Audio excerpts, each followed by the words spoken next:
So when I had a oophorectomy because I had breast cancer when I was 24, and I also have the BRCA1 gene, so there's a hereditary component. And my oncologist didn't present an option for me to take hormone replacement therapy. And after I had the oophorectomy, I can tell you that I would not have had the oophorectomy if I had thought that I wouldn't be able to have HRT. And I went to my oncologist after I had the oophorectomy and I said, I can't function. I can't be the person that I want to be.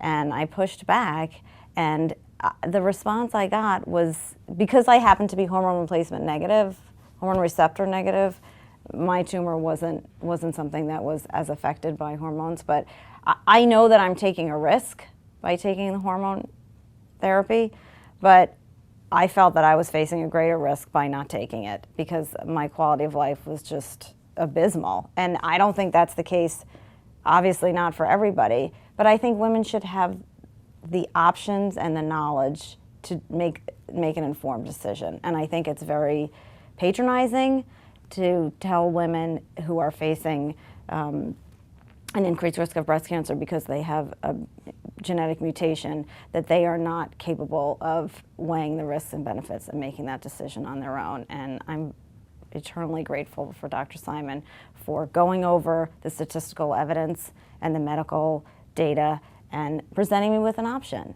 And I understand my risks. I'm fully aware of them. There's a risk I could walk outside in the street and get hit by a bus.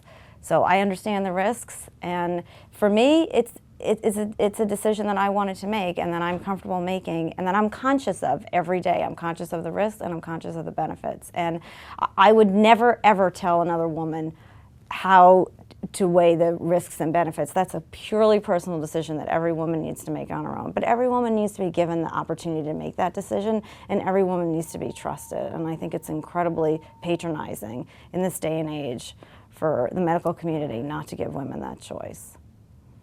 I spoke to Dr. Simon and we talked about the risks of taking HRT, and it was an absolute no-brainer for me decision that if I wanted to stay on HRT, I would lower my risk by having a double mastectomy. And that was something I'd put off, having a double mastectomy, for a very long time because I knew it was a huge procedure.